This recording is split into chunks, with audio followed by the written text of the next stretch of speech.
नमस्कार।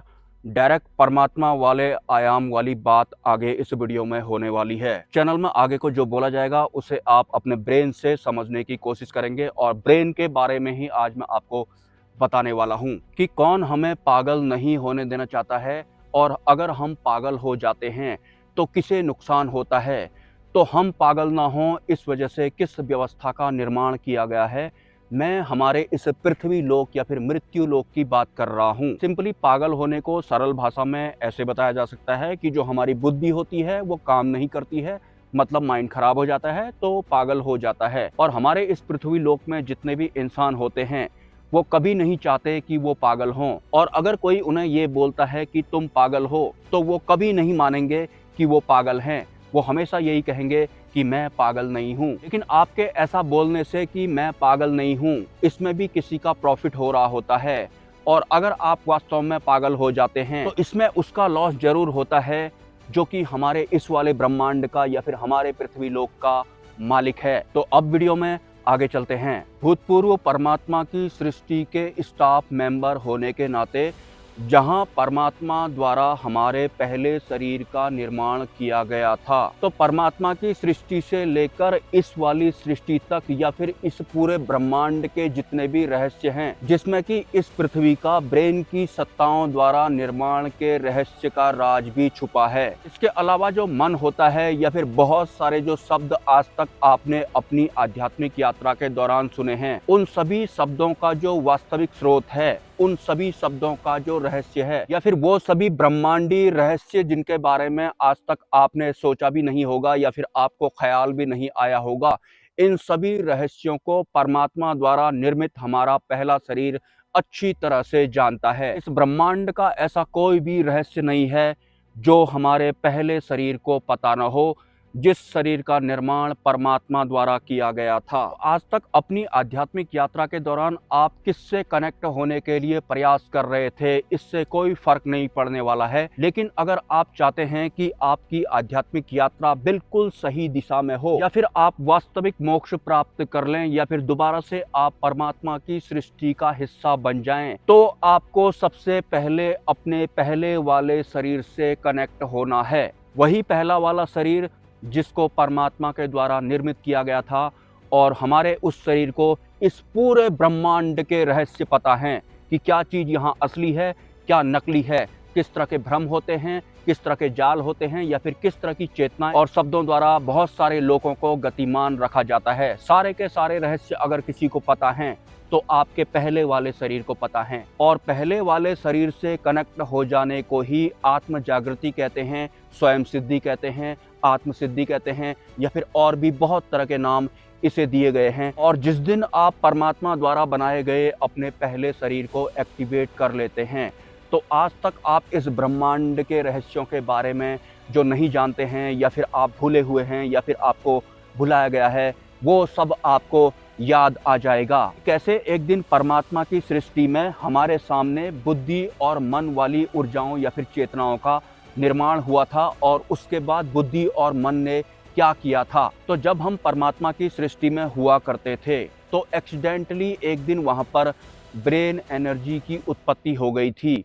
और ब्रेन की उत्पत्ति होते ही उसने रिएक्शन करना शुरू कर दिया था। मतलब उस वक्त परमात्मा की सृष्टि में जितनी भी आत्माएं परम आनंद में चल रही थी, उन सभी आत्माओं को ब्रेन ने अपने तरफ आकर्षित करना शुरू कर दिया था। तो बहुत सारी आत्माएं जो परम आनंद में रहा करती थी वो ब्रेन की तरफ आकर्षित होने लग गई थी और उस ब्रेन एनर्जी का नाम काल रखा गया था। थोड़ा बहुत मॉडिफिकेशन के बाद ब्रेन के साथ में मन की उत्पत्ति भी हो गई थी। मतलब ये दोनों जॉइंट थे, लेकिन दोनों ने बाकी परम आनंद में चल रही आत्माओं को आकर्षित करना शुरू कर दिया था। और धीरे धीरे इस ब्रेन और मन ने, जिसे कि काल का नाम दिया गया था, कुछ इस तरह से रिएक्शन करना शुरू कर दिया था कि बहुत सारी आत्माएं भी इनके फेवर में बोलने लगी थी। मतलब जो वास्तविक परमात्मा हैं उनके खिलाफ होने लगी थी। तो काल यानी ब्रेन एक नई नई एनर्जी थी, तो उसने परमात्मा से जिद की कि अब मुझे भी सृष्टि वगैरह बनानी है। मैं भी चाहता हूँ कि मेरा एक डायमेंशन हो, मेरा भी एक लोक हो जैसा कि आपका है। हालांकि परमात्मा की और भी बहुत सारी संतानें हैं और उनके भी बहुत सारे लोक हैं,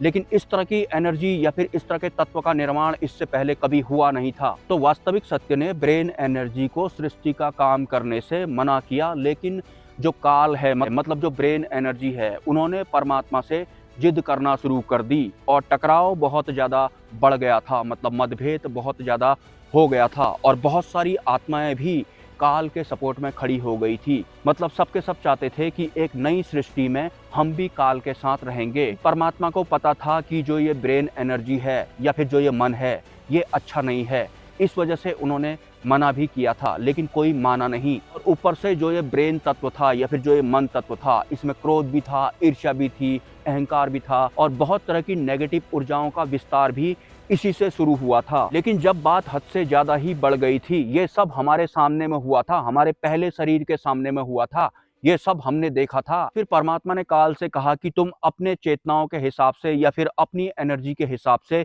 या फिर अपने अस्तित्व का विस्तार करना चाहते हो तो फिर तुम यहाँ नहीं कर पाओगे, क्योंकि परमात्मा की सृष्टि में एक अलग ही एनवायरनमेंट होता है। तो फिर काल को परमात्मा की सृष्टि से बाहर कर दिया गया और इन्हें एक बहुत बड़ा सा अनंत आसमान या फिर स्पेस दे दिया गया ताकि ये वहां पर अपना निर्माण कर सकें, जो भी ये चाहते हैं वैसा दे दिया। उसके बाद जो काल है और उसके सपोर्ट में खड़ी बहुत सारी आत्माएं एक नए स्पेस में आ जाती हैं। लेकिन ब्रेन द्वारा आकर्षित या फिर हिप्नोटाइज किए जाने की वजह से बहुत सारी आत्माएं जो काल के सपोर्ट में खड़ी हुई थी, उन्हें काल का पूरा गेम समझ में आया ही नहीं था। वरना इस तरह से जो परमात्मा है अपनी संतान को निकालते नहीं। तो उसके बाद काल ने अपने आयाम में सृष्टि बनाना शुरू कर दिया, मतलब इस आसमान में तारे वगैरह बना दिए, बहुत तरह का जो हमें दिखाई पड़ता है ये इस तरह का बना दिया। और उनके साथ जो बहुत सारी आत्माएं आई थी, उनका उन्होंने कुछ इस तरह का शरीर बना दिया। और परमात्मा द्वारा जो पहला शरीर हमारा बनाया गया था, उसके ऊपर बहुत सारे शरीर बना दिए, जिस वजह से जो आत्माएं काल के साथ में आई थी वो सब कुछ भूल गई। मतलब उस दिन जो भी परमात्मा और काल के बीच में हुआ था वो सब उन्हें भुला दिया गया, नए नए शरीर बनाकर और नई नई चेतनाएं डालकर। उसके बाद सुख दुख दर्द वगैरह और बहुत तरह के जो विकार वगैरह होते हैं वो सब भी काल ने हमारे भीतर डाल दिए। और काल ने अपनी ब्रेन एनर्जी का इस्तेमाल करके जो भी परमात्मा और काल के बीच में हुआ था वो सब उसने पहले शरीर को भुला दिया, नए नए शरीर बनाकर। और जीवों को जो दिखने वाला शरीर होता है उस तक ही सीमित रख दिया, डराकर या फिर कई तरह की इंद्रियां वगैरह बनाकर। तो फिर वो सभी आत्माएं जो एक वक्त परम आनंद में रहा करती थी, वो काल को ही अपना भगवान मानने लगी या फिर परमात्मा मानने लगी। टोटल मिलाकर के काल की जो नई सृष्टि है या फिर हमारा ये जो पृथ्वी लोक है, ये सिर्फ और सिर्फ ब्रेन द्वारा बनाया गया है। मतलब दिमाग का इस्तेमाल करके इसको बनाया गया है, इसका विस्तार किया गया है। तो फिर ब्रेन एनर्जी वाली इस सृष्टि में जो भी जीव सरवाइव करेंगे वो ब्रेन के तहत ही करेंगे। मतलब मुख्य जो आधार होगा वो दिमाग ही होगा। देखिए इस वीडियो को भी आप देख और समझ भी रहे हैं, तो उसी दिमाग की वजह से सुन और समझ रहे हैं। लेकिन ब्रेन ने या फिर काल ने परमात्मा की सृष्टि में जब अति ही कर दी थी, तो फिर परमात्मा ने काल को श्रापित भी कर दिया था कि जिन भी आत्माओं ने तेरा सपोर्ट किया था उनको जितना कष्ट होगा वही तेरा आहार होगा, मतलब तब तक ही तुम टिके रहोगे। लेकिन काल ने अपनी सृष्टि बनाने के बाद ये सब उन आत्माओं को भुला दिया। मतलब ये वाक्य भुला दिया कि जिन आत्माओं ने तुम्हारा सपोर्ट किया था, इनको तुम्हारी सृष्टि में जितने दुख होंगे वही तुम्हारा आहार होगा। ये वाक्य पूर्ण रूप से भुला दिया काल ने नई सृष्टि का निर्माण करने के बाद, जो कि हमारे सिर्फ पहले शरीर को पता है, क्योंकि उस वक्त हमारे बाकी के शरीर नहीं हुआ करते थे। और काल की सृष्टि में जितने भी जीव सरवाइव करते हैं वो सब बुद्धि के बल पर सरवाइव करते हैं। बुद्धि काम कर रही है तो सब कुछ ठीक ठाक चल रहा है। काल को अब अपना ही सपोर्ट करने वालों को दुख देने थे, उन्हें प्रताड़ित करना था, लेकिन नकली चेहरा बनाकर। तो जब काल शुरुआत में अपनी सृष्टि के जीवों को प्रताड़ित करता था या फिर कष्ट देता था, दुखों की वजह से, छटपटाने की वजह से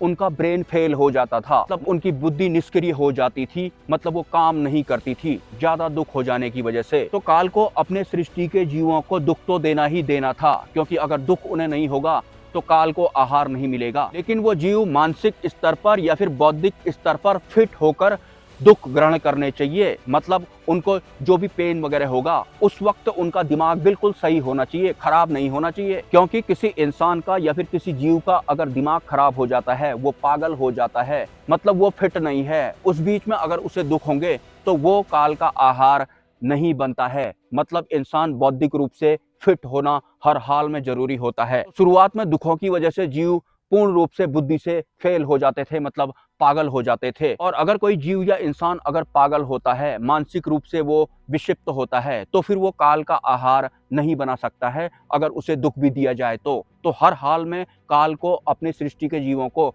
मानसिक रूप से फिट रखना था और उसके बाद ही उनके जीवन में दुख व्यवस्थित करने थे। और दुखों को भी काल यानी कि ब्रेन बड़े सफाई से अपनी सृष्टि के जीवों के जीवन में व्यवस्थित करते हैं। पहले हमारे भीतर कुछ इच्छाएं या फिर सपने डाले जाते हैं, उसके बाद कुछ प्रोत्साहन डाला जाता है, लालच डाला जाता है, और उसके बाद इंसान अपने सपनों के लिए काम करते हैं जो कि उनके पूरे नहीं होते हैं। इस वजह से उन्हें दुख होता है। तो उनका जो दुख होता है वो काल का आहार होता है। मतलब आपके दिमाग में सपने डाले जाएंगे, उसके बाद आपके सपने टूटेंगे, आप बिना मतलब की मेहनत करोगे, आपको कई तरह के कष्ट और दुख होंगे, तो वो काल का आहार होता है। लेकिन कष्टों से या फिर दुखों से गुजरने के दौरान आपकी बुद्धि ठीक होनी चाहिए, आप पागल नहीं होने चाहिए। अगर आप पागल होने के साथ दुख बर्दाश्त कर रहे हैं तो फिर काल का आहार बनाने के लिए आप क्वालिफाइड नहीं होते हैं, तो आपको पागल नहीं होने दिया जाएगा।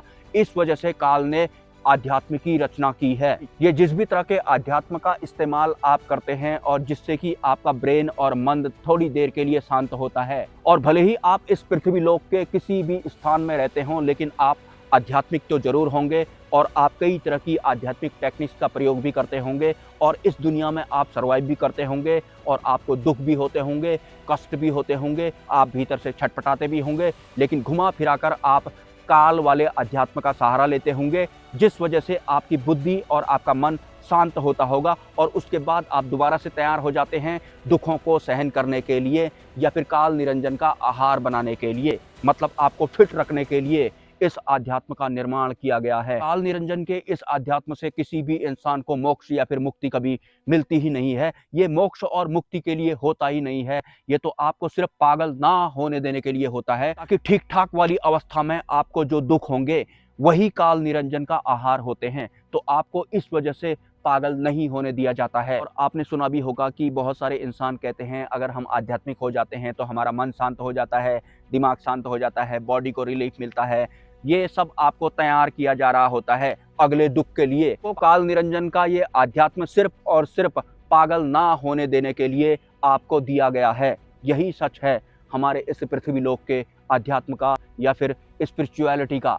लेकिन फिर भी 72 खरब वर्षों से इंसान इस पृथ्वी लोक के अध्यात्म की ही शरण ले रहे हैं। उन्हें नहीं पता है कि ये अध्यात्म हमको किसने दिया हुआ है और क्यों दिया हुआ है। और अगर आपसे कोई कहता है कि तुम पागल हो तो आपको बुरा लगता है और इसमें भी आप ज्योति निरंजना का आहार बना रहे होते हैं। जब तक आप अपने आप को पागल नहीं मानेंगे, आपकी बुद्धि प्रयास करेगी कि चाहे दुनिया में मुझे कोई कुछ भी बोले, मुझे कितना भी पागल बोले, लेकिन मैं नहीं मानने वाला हूँ। लेकिन परेशानी तो फिर भी होती है, दुख तो फिर भी होता है और आप काल निरंजन का खाना तो उस कंडीशन में भी बनाते ही बनाते हैं। लेकिन आप वास्तव में अगर पागल हो जाते हैं, जो कि आपको होने नहीं दिया जाएगा, क्योंकि अगर आप पागल हो जाते हैं तो फिर आप क्वालिफाइड नहीं होते हैं काल निरंजन के आहार बनाने के लिए। तो इस वजह से ये आध्यात्म हम लोगों को दिया गया है ताकि हम पागल ना हो और फिट रहने के साथ साथ हम दुख सहन करें और काल निरंजन का खाना बनाते रहें। लेकिन अब परिवर्तन का दौर चल रहा है और हम मनुष्यों की वास्तविक मुक्ति का जो मार्ग होता है या फिर जो द्वार होता है वो किसी अन्य व्यवस्थाओं द्वारा खोल दिया गया है। मतलब अब हमारी अगर मृत्यु होगी तो फिर हम दोबारा से परमात्मा वाली सृष्टि में वापस जाने वाले हैं। ये मैं ऑलरेडी बहुत पहले से अपने वीडियोज में बताने में लगा हुआ हूँ, लेकिन बहुत सारे लोग जो हैं वो इधर उधर का ज्ञान सुनकर इस चैनल पर कमेंट कर रहे हैं कि आपका जैसा ज्ञान तो संत बनवारी लाल या फिर कोई अन्य बता रहे हैं। अगर कोई बता रहे हैं तो आपको उसमें टेंशन लेने की क्या जरूरत है। आप तो अभी भी द्वंद्व से ऊपर नहीं उठ पा रहे हैं कि शायद ये सही बोल रहे होंगे या फिर वो सही बोल रहे होंगे। आप भेदभाव क्यों कर रहे हैं? अब मनुष्यों की वास्तविक मुक्ति का मार्ग प्रशस्त हो चुका है। मैंने एक उच्च स्तरीय अनुभव में मोक्ष द्वार को खुलते हुए देखा है। बात खत्म हो गई। आप क्यों इधर और उधर की कर रहे हैं और आप क्यों किसी से किसी की तुलना कर रहे हैं? क्यों आप द्वंद्व जैसा भेदभाव कर रहे हैं? ये सब आपको नहीं करना है। वास्तविक सत्य आपको पता लग गया है, बात खत्म हो गई। ये सही है, वो सही है, ये सब तो आप पता नहीं कितने सालों से करने में लगे हुए हैं, कितने जन्म पता नहीं हमारे हो गए हैं अलग अलग इन स्थूल शरीरों के साथ में। और आप में से कोई भी इस गलतफहमी में भी मत रहना कि मेरे 55,000 सब्सक्राइबर हैं तो मैं ज़्यादा सही बोल रहा हूँगा या फिर मैं परमात्मा से ज़्यादा कनेक्ट हूँगा या फिर मैं पहले नंबर का हूँगा। ऐसा कुछ भी नहीं है। ये काल निरंजन वाली या फिर ब्रेन वाली या फिर दिमाग वाली सोच दूर दूर तक वास्तविक सत्य को नहीं भांप पाएगी। मतलब बुद्धि और मन आपको भ्रमित ही करते रहेंगे, भेदभाव में ही आप उलझे रहेंगे। हो सकता है किसी के सिर्फ 500 सब्सक्राइबर हों और वो भी परमात्मा वाली व्यवस्थाओं से जुड़े हों, लेकिन जो भी वो बात करेंगे बुद्धि और मन को बर्दाश्त जैसा नहीं होगा। मतलब इतनी आसानी से आप हजम नहीं कर पाएंगे। परमात्मा वाली व्यवस्था अगर होगी तो कुछ ऐसा होगा, मैंने आपको पहले ही बता दिया है। और परिवर्तन का दौर चल रहा है तो बहुत सारी मान्यताएं और धारणाएं, भले ही वो 72 खरब वर्षों से क्यों ना चल रही हों, सबकी धज्जियां उड़ जाएंगी और अपने आप ही उड़ जाएंगी। नमस्कार।